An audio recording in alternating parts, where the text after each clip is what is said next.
Once again, thank you for joining today. My name is Ryan Ingerson. I'm with the National Renewable Energy Laboratory. I support NAWI and these webinars. If you've joined these before, you've seen these, or you've seen me on these. Today, we are excited to have this team from MIT presenting on sensor technologies, monitoring and detection of harmful chemicals. A few logistics to go through before we really dive in. First of all, please note that this meeting is being recorded and we will get it posted to the NAWI Alliance community website as soon as possible after the event. It does take 1 to 2 weeks to get that up there, but we will get it up there for your sharing and viewing pleasure.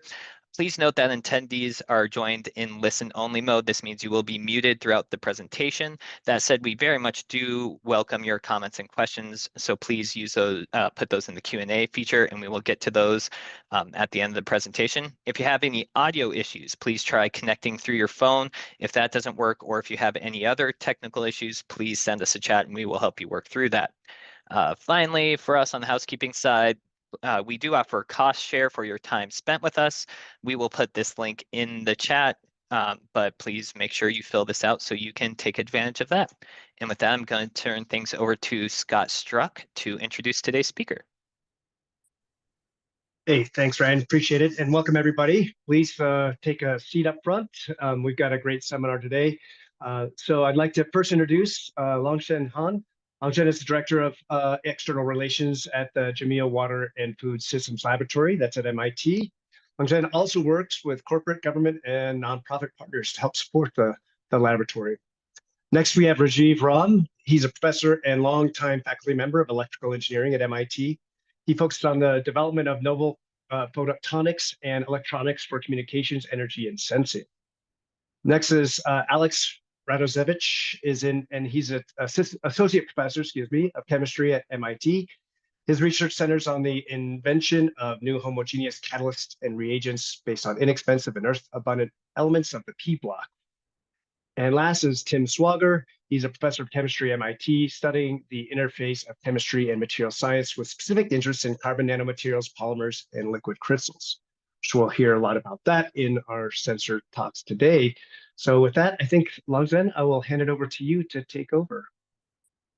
Great. Thank you so much, Scott. And thank you for, again, giving us an opportunity to present to the NAWI community. We are very pleased to be here.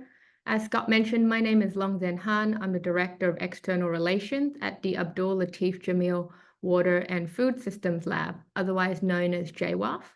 And if you want to scan the code, the QR code on the slide, you'll be directed to our website where you can explore more about our mission, our PIs, as well as their research.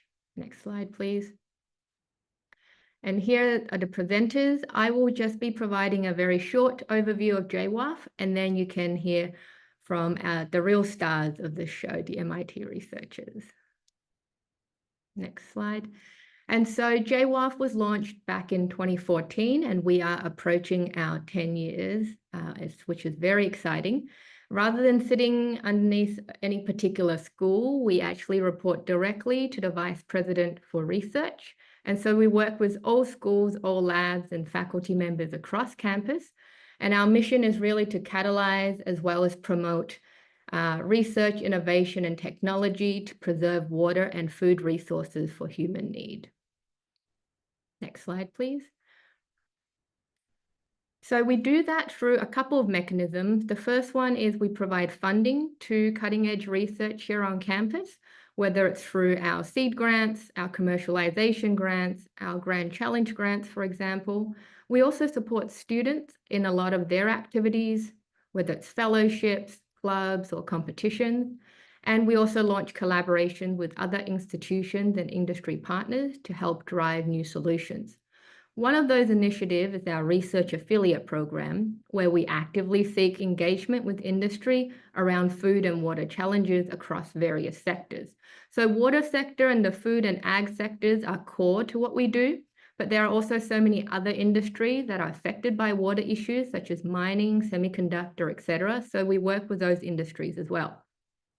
And so for the industry folks in the audience, with hard problems that existing products or services can't solve, Please feel free to connect with me via LinkedIn or email, and let's explore ways that MIT JWAF can help you leverage the talent here at MIT to find breakthrough solutions. Next slide. So I want to quickly provide an example of such collaboration. This is a solution that came out of our work with Xylem, an industry partner of MIT JWAF. The picture you see here is a centrifugal pump. It helps move water through most of our industrial and municipal water supplies. And because they are so widely used to process our water, these pumps actually consume 6% of all US electricity every year.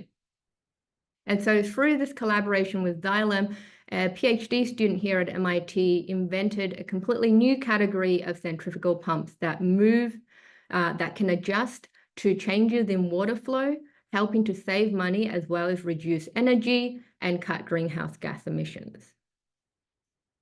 Next slide, please.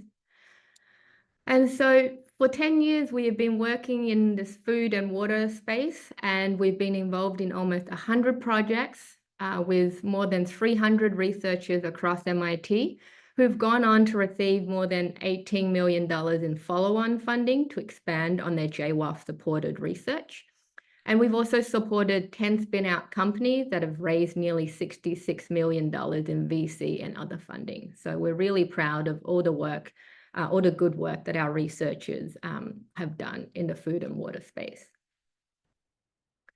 And on this slide here, you can see some of the key research areas that we focus on. The blue ones are predominantly focused on water, the green is on food and ag, and then the brownish tan ones are applicable to both food and water. And so now without further ado, I want to invite our MIT speakers to share their latest research on sensor technologies, monitoring and detection of harmful chemicals, and various ways to collaborate with us. Thank you.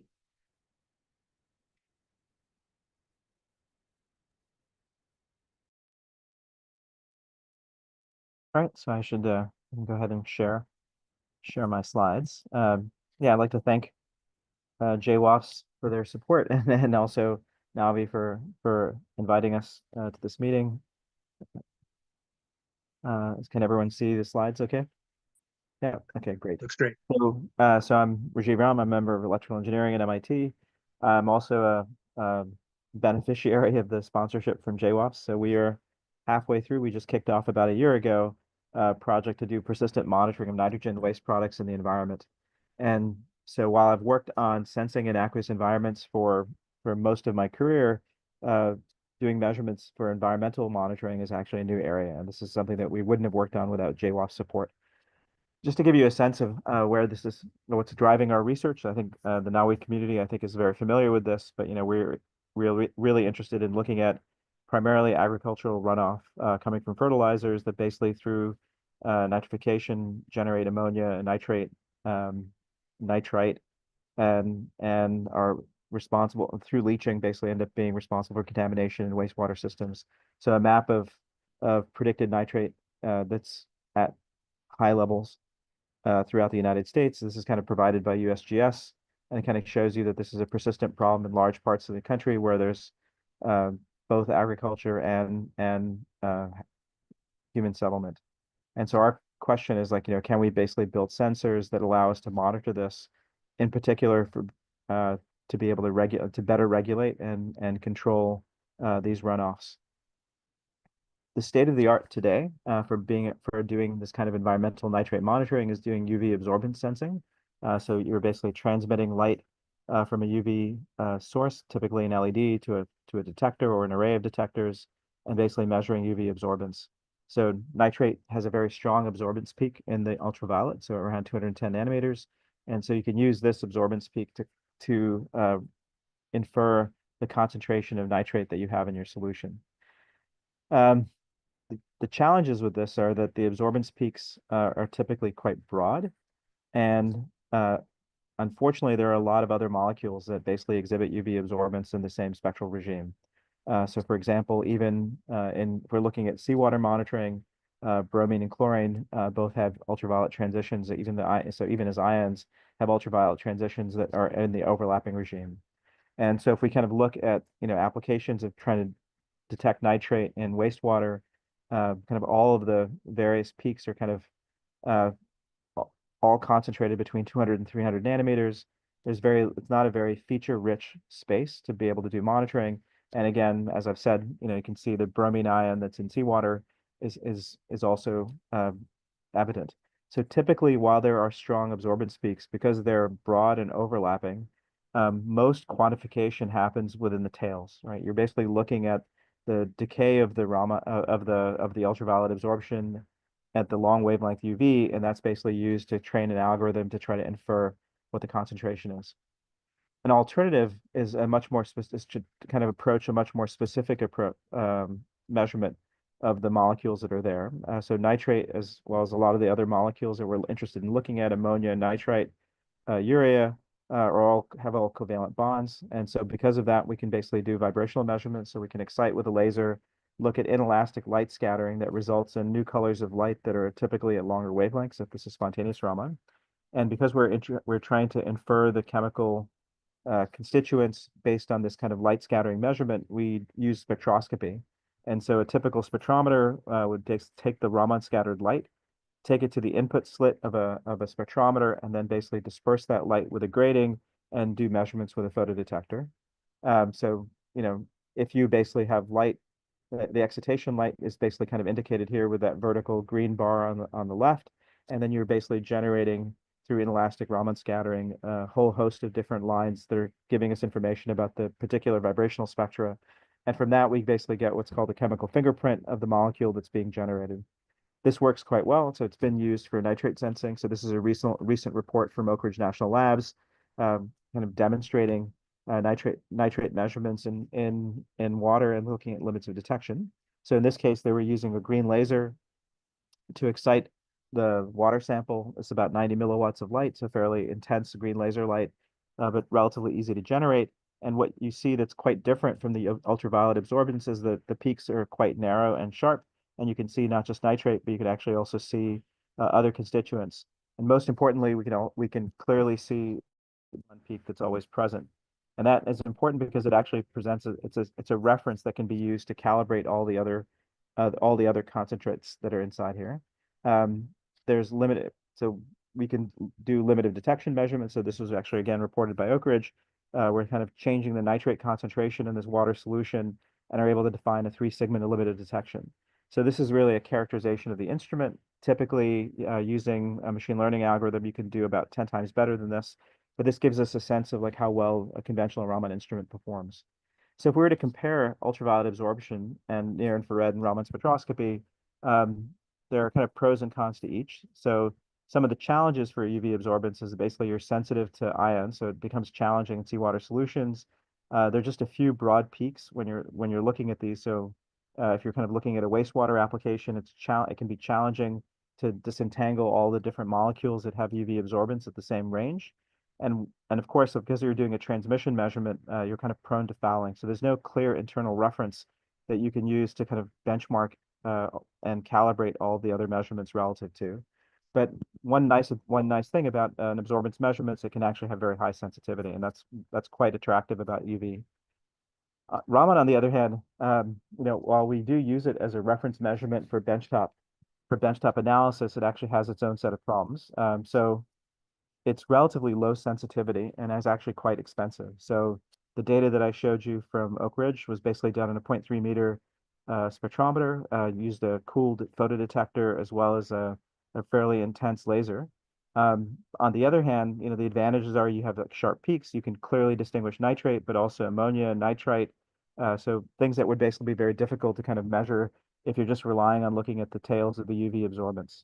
And so that's one nice thing. And then the most important is actually that because almost every covalent molecule basically gives us a peak, including water, we basically have a Raman spectra of water that we can use as a reference and then actually do normalization against that. And that allows us to do quantitative measurements even in the presence of fouling or if like optics basically has like interference or there's scattering and turbidity in the water that's inside there. The challenge, of course, is that so can we basically improve the sensitivity and reduce the cost of Raman? So again, the small Raman cross section means that typically you're looking at a very weak signal that limits the sensitivity, but it also makes the instrument quite expensive. You have to use relatively large spectrometers with large input slits and again cooled photodetectors. And so this was the question that we basically have been working on for the last few years.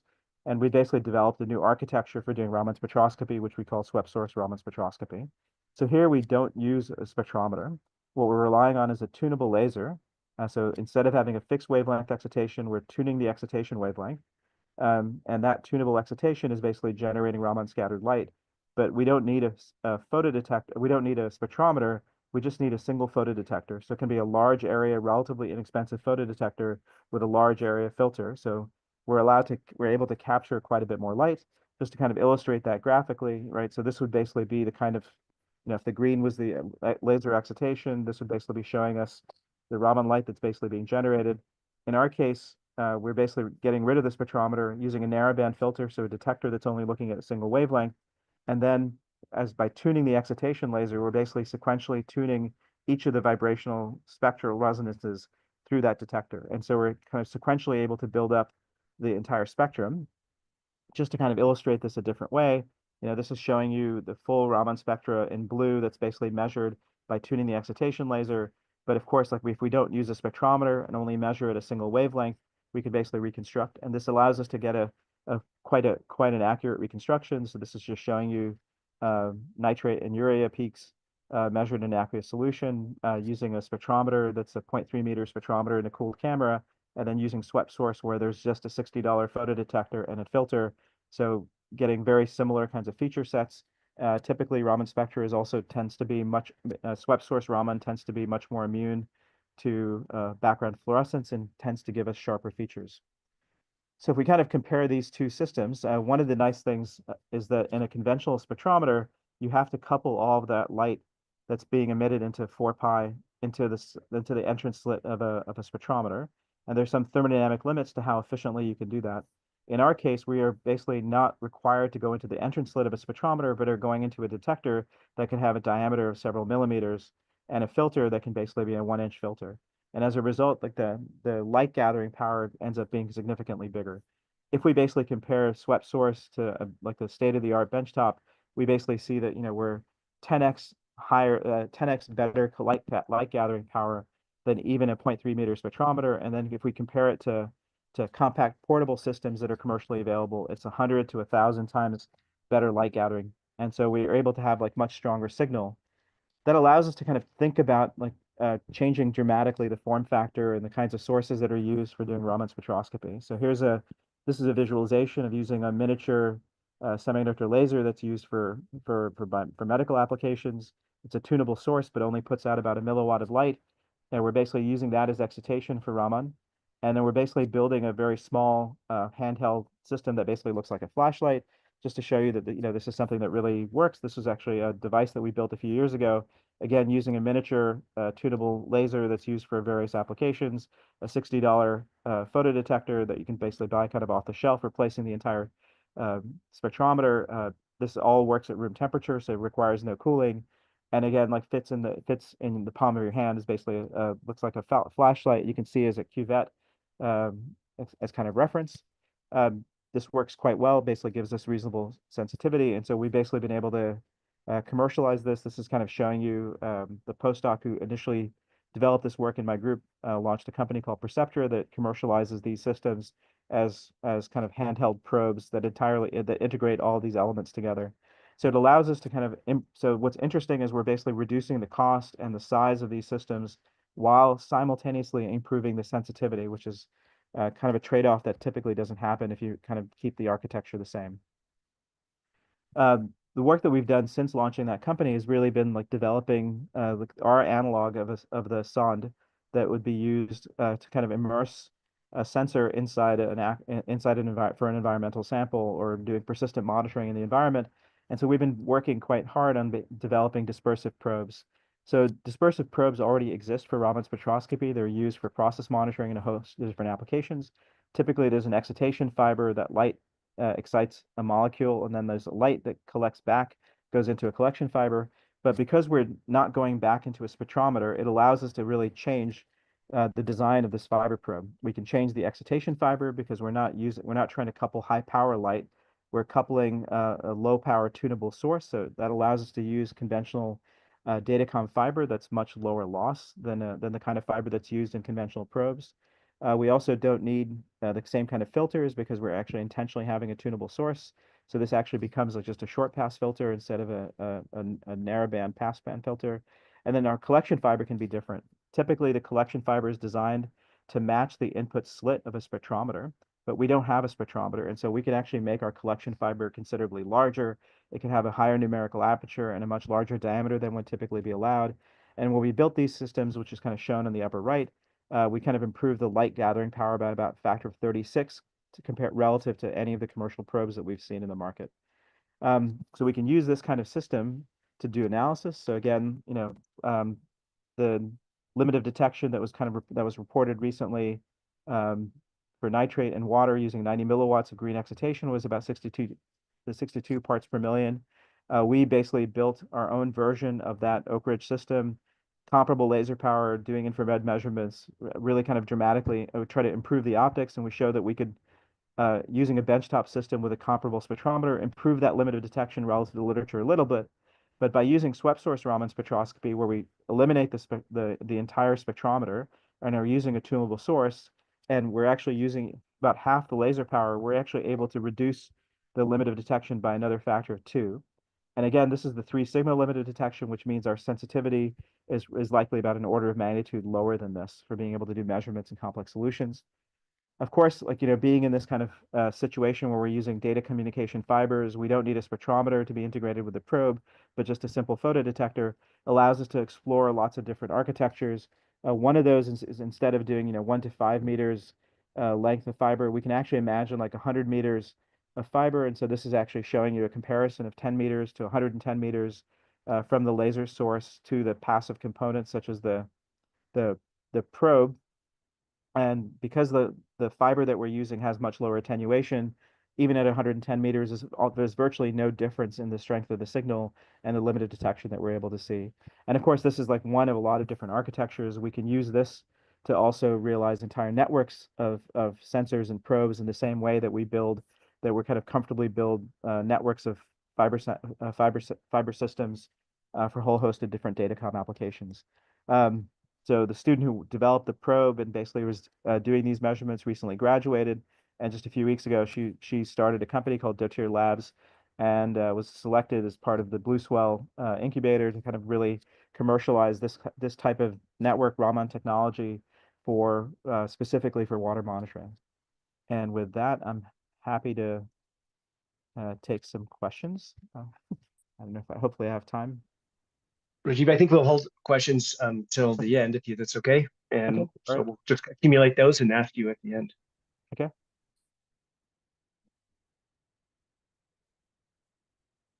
I'll turn it over to Alex. Yes, I'm going to share my slides now. Thank you, Rajeev. Okay, hopefully this is not visible. I want to also thank NAWI for the opportunity to present here today. The goal of this presentation is going to be to give you a vision on a project that I've been working on in collaboration with my colleague Tim Swager, who'll be speaking next. And this has been sponsored by JWAFs concerning the detection of arsenic in water.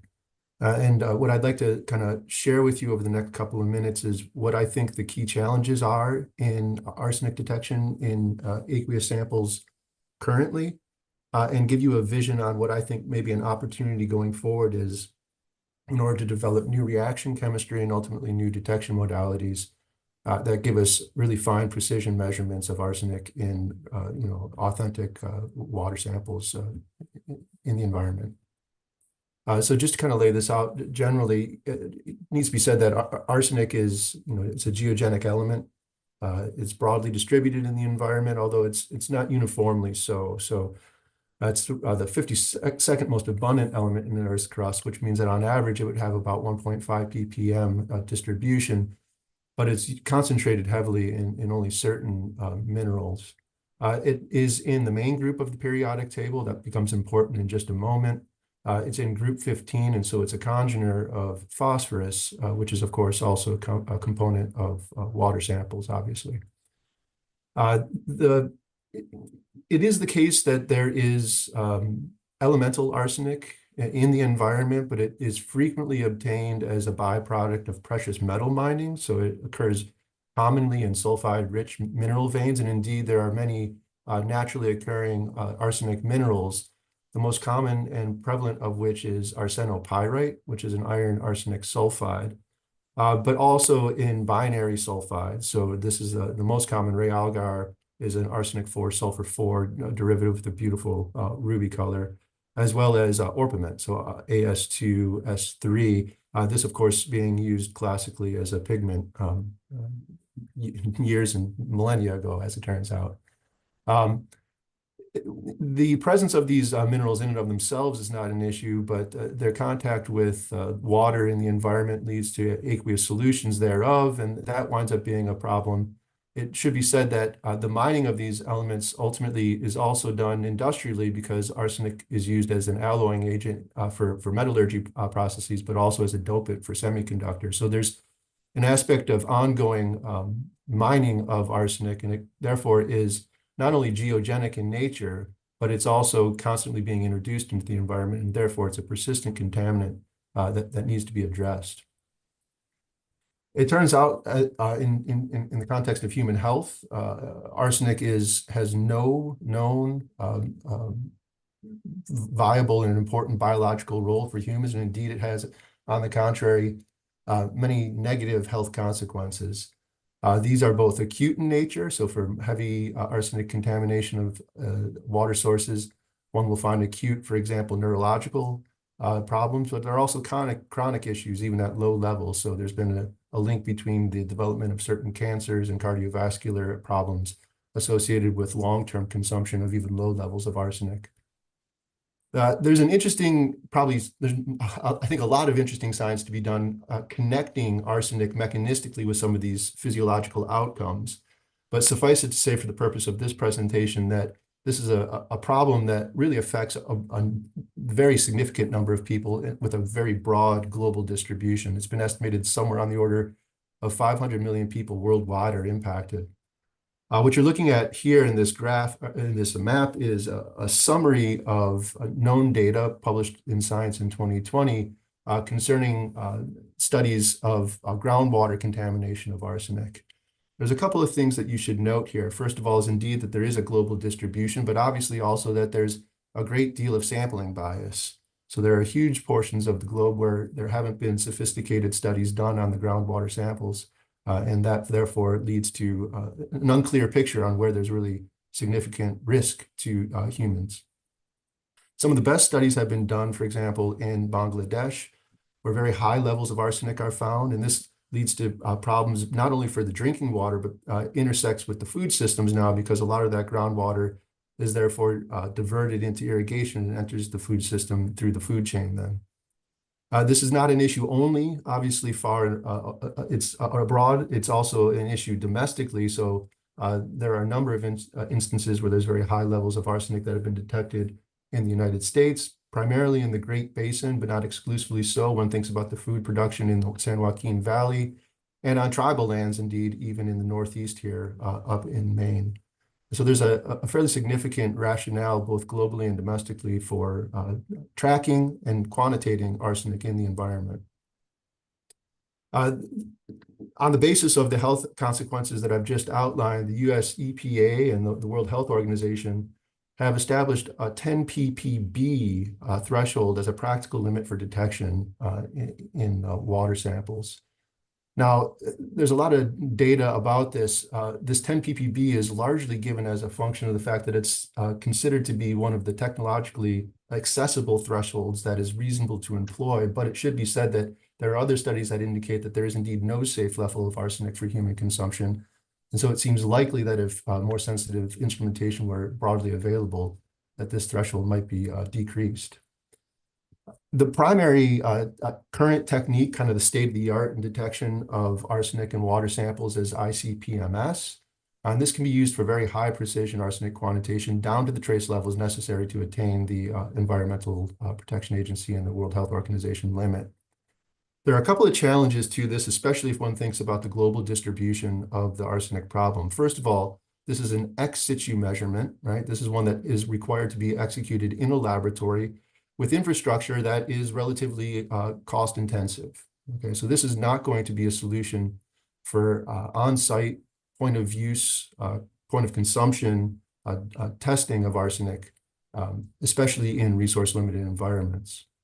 But even in the case where significant infrastructure could be in place and testing could be done, the use of ICP-MS to detect arsenic is actually still technologically challenging, in part because there are a number of spectrometric interferences that interrupt the detection of the 75 M/Z isotope associated with arsenic.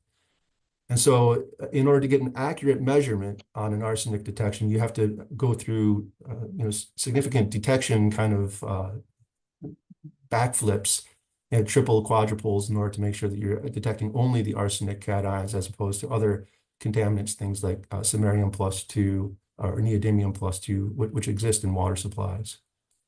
And so the take home here basically is that the development of a new, rapid, cost-effective, and reliable portable technique for on-site arsenic detection would be a major area of need that's yet to be met, in my opinion.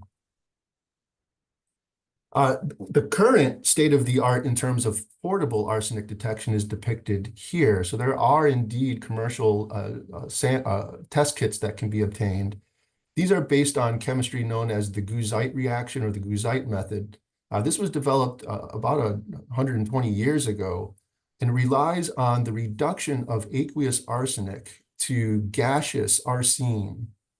And then this percolates out of the aqueous solution into usually a paper membrane that's been infiltrated with mercuric bromide in order to give rise to a colored complex that can be then quantitated by reference to a colorimetric scale. So what you're looking at here is effectively some of the components.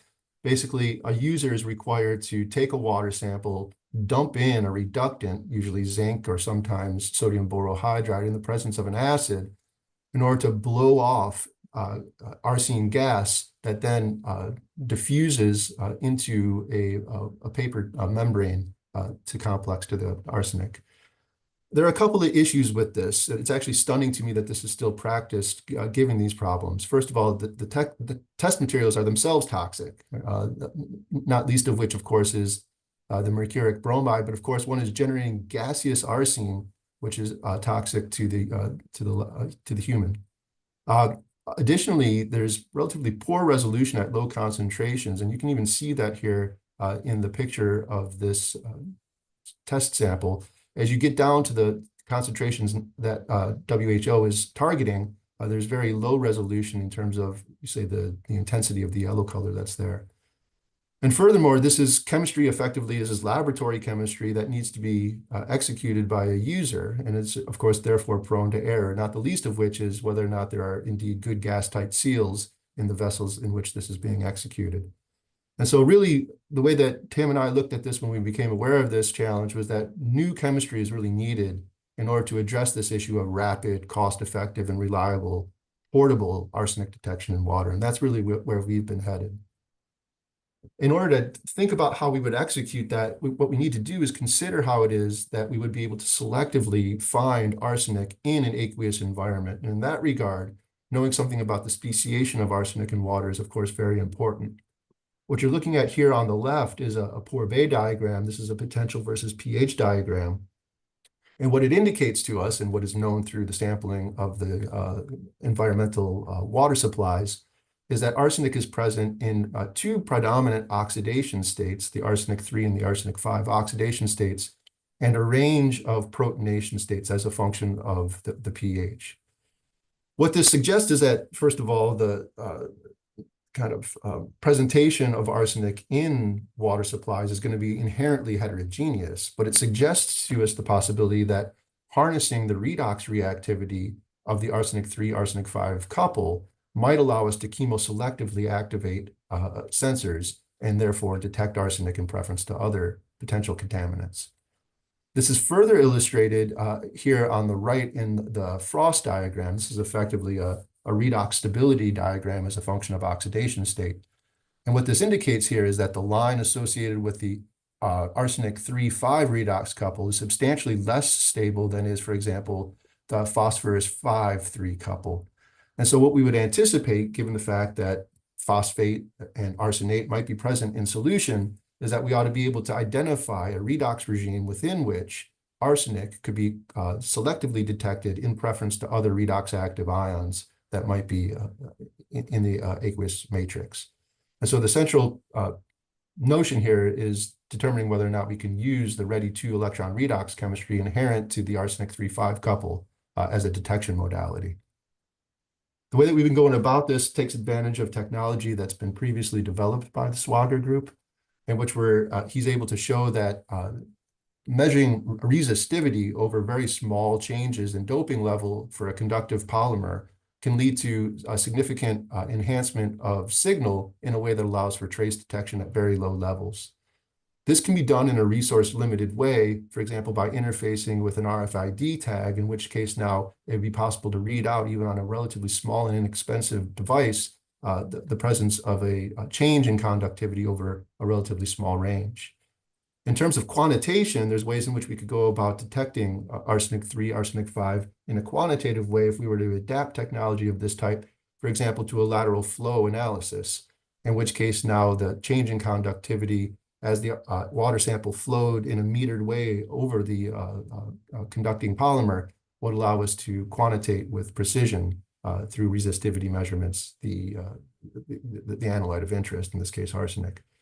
And so what we've been pursuing in this case now is a way to prepare redox active materials that we can interface with these types of approaches in order to arrive at an arsenic detection that is chemoselective for the arsenic 3, arsenic 5 redox couple in preference to other ions that might be in your water supplies. And so where we're going with this chemistry right now is to kind of find ways in which we can arrive at compositions of redox active polymers who can be interfaced now in ways that Swager has already developed to demonstrate that the redox reactivity of these polymers can be chemoselective for the arsenic 3, arsenic 5 couple. And that furthermore, then we can interface the polymers with the measurements necessary in the proof of concept device that would allow us to begin to think about validating and benchmarking arsenic detection down to the limits necessary given by the WHO and EPA. And ultimately, what we hope to do in the near run is to challenge these new devices against authentic samples from source aquifers, which are known to have arsenic problems, and then be able to deploy this more broadly in order to trace the broad global distribution of arsenic in water. And so this has been primarily the work of one graduate student, Ashton Davis, who's been supported by a seed fund grant through JWAFs, and so I'm very grateful to JWAFs. This has been a joint advised student with Tim Swager, and so we're very happy to pursue this, and I'm happy to answer questions at the end of the session. Thank you. Great. Thanks, Tim, or Alex. That was great. I really appreciate that. Okay. Everybody see your screen, I assume.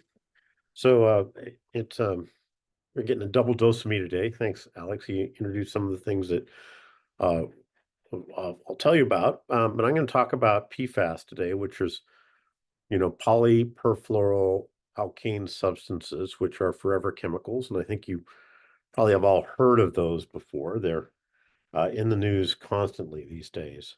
And what has really brought them to the forefront is their consequences for human health, which has led to an EPA regulations that are being put forth and will be enforceable in the future. And these have evolved over time, as shown here at the top. The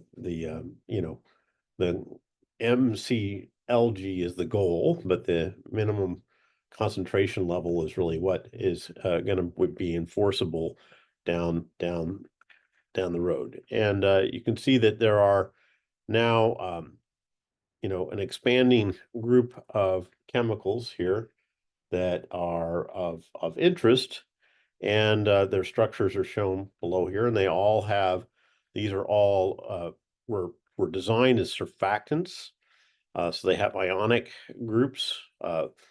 The carboxylate and sulfanic acids are ionized in water. They're strong acids. And mainly they have these long alkyl chains, but there are, as with Gen X type chemicals here, they do have these branches as well. Now, to meet these detection limits right now, there are established methods that the EPA has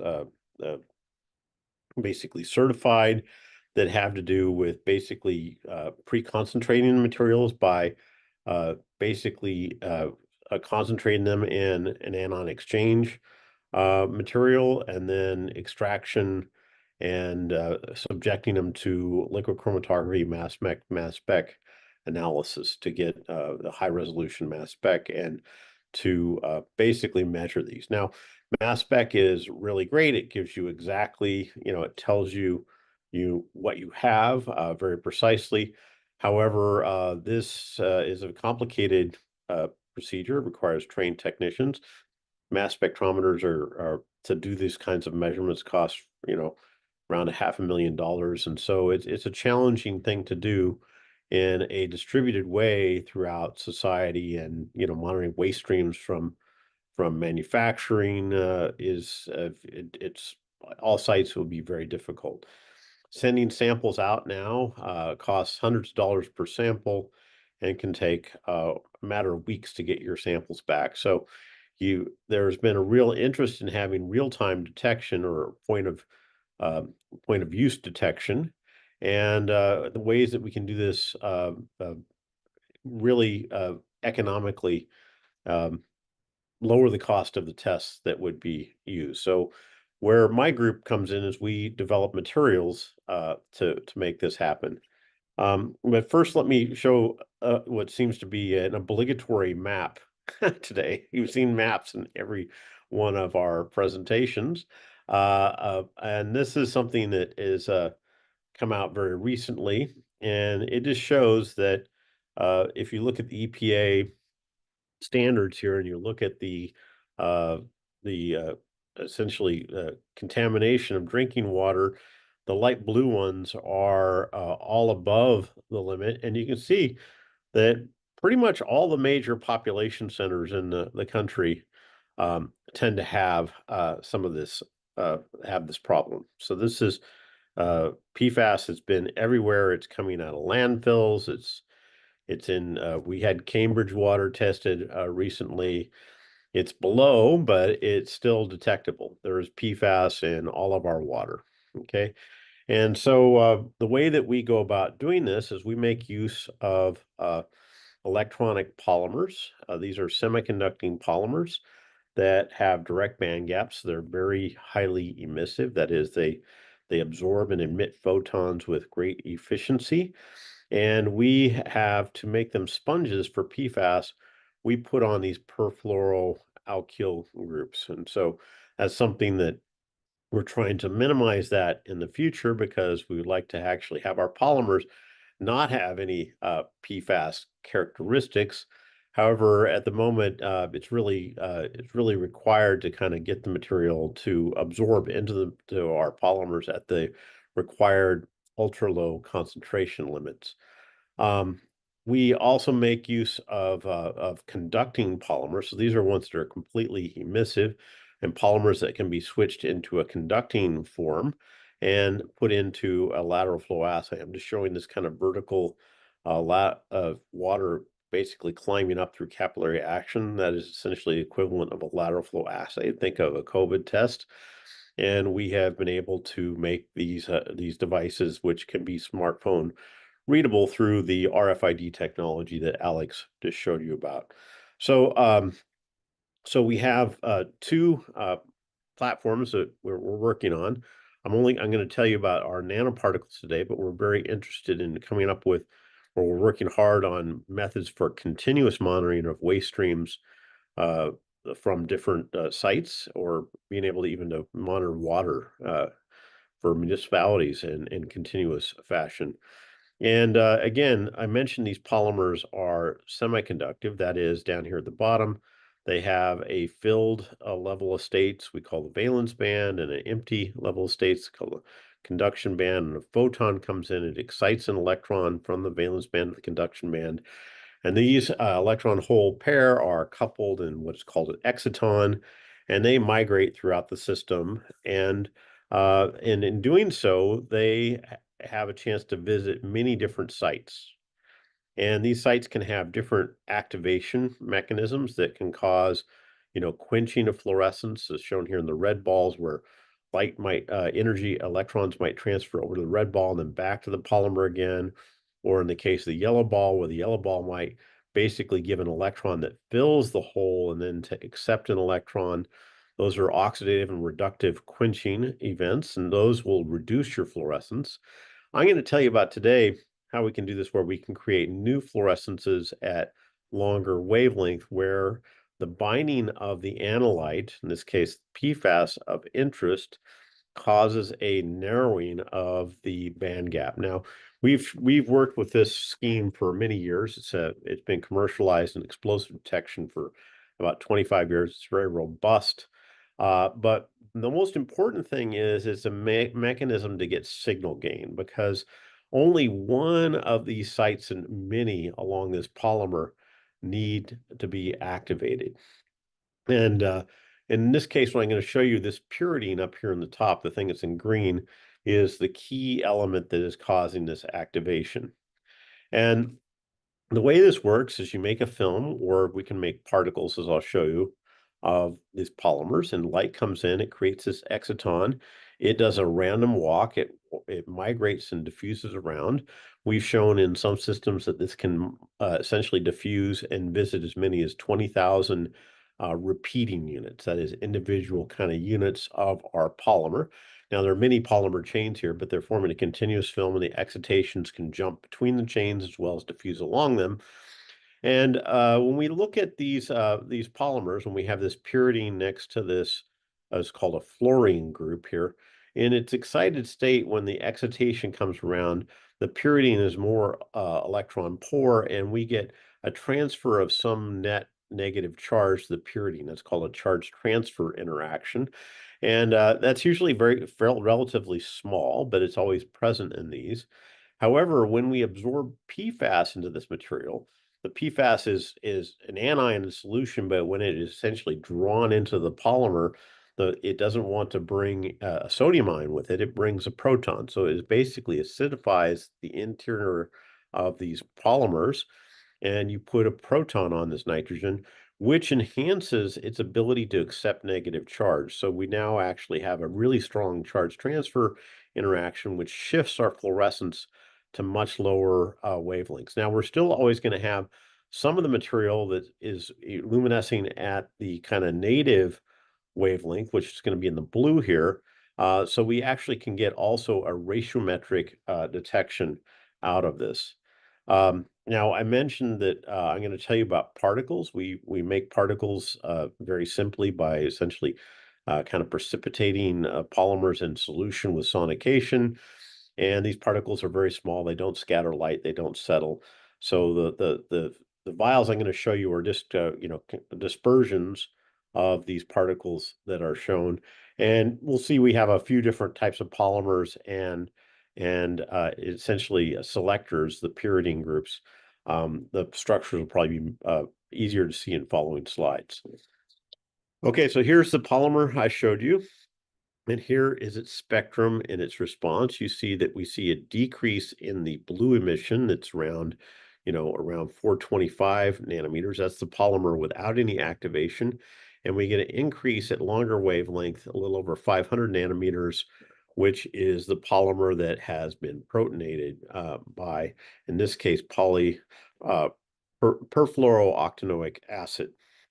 Now you can see just with your with just kind of, I would call eyeball spectroscopy, you can see really clear changes even at 500 part per trillion detection limits here. When we start looking at it spectroscopically, we can get this down now to around to low part per trillion levels. in these detection limits, approaching the EPA. We're not quite to the EPA levels, but we're approaching it. We've done this with a number of different polymers. Here's one that actually has one of our favorite moieties, peniptocene groups here. These are three-dimensional structures that actually allow for a little bit better diffusion. This one actually responds a little bit better to the sulfates than the other material. But again, we can see changes here and more clearly here in this ratiometric detection with fluorescence. And then to show you that we can also play games with different types of pyridines here. This gives a little different type of response, but nevertheless, you'll see there's a consistent kind of trend here, the nature of the measurement. We get a decrease in the emission of the unperturbed polymer and an increase in the emission at longer wavelength. And remember, we're only activating a very few of these pyridines. And so this responses that you're seeing here are really but from a minority chromophore. And the reason it's dominating this spectrum is because the excitations are migrating around until they fall into this kind of well where you get this localized behavior. Just one more, again, showing the same type of behavior. So you can see this is a fairly general system. We've done this on, we have other polymers that do this as well, and they have different types of selectivities, and we're looking at this as a way to multiplex and characterize different types of PFAS by putting these together. I want to also just end up with showing you here that we can also do this in the conducting world. I alluded to that earlier, and Alex brought up our interest in lateral flow assays. You've all had these with COVID tests. With the COVID test, you put your sample on there, the antibodies they pick up COVID, they form a COVID virus, they form a sandwich here at the test line, and the control line binds the antibodies there. And the antibodies usually are essentially labeled with a dye, and that's what gives you these little red lines. It's just a dye. Okay. Now, this works really well. It has the ability to be quantitative because you're wicking a known amount of sample. Although it's hard to read these lines that are very, very, very, very narrow. An advantage of doing a similar assay, but instead of using a color change to basically make a little line that is essentially a wire that changes its conductivity, is that we can get quantitation very nicely out of these systems. That is, you measure resistivity is intrinsically a quantitative measurement, so that gives us quantitation, which can be very useful for many applications. But we're also making use of the fact that with these conducting polymers, I'll show you an example here with polyaniline in the next slide. But with conducting polymers, they can be basically transformed from being about as insulating as your desktop to being at their height of their conductivity comparable to metals like aluminum. But what's really important is with very small perturbations, an initial steep increase here in the conductivity is observed, and we get many orders of magnitude change in resistivity. In fact, as with PFAS activation, we can see that we can get responses up to 10 million% change in conductivity in our sensors. And so as our first demonstration of this, what we've done is we've taken a conducting polymer at the top. It's called polyaniline. Polyaniline, when it is protonated, it has these charges here. It's a little hard to see, but we have shown as radical cations in each of the nitrogens. It basically dissociates, and the charges are able to move throughout the material.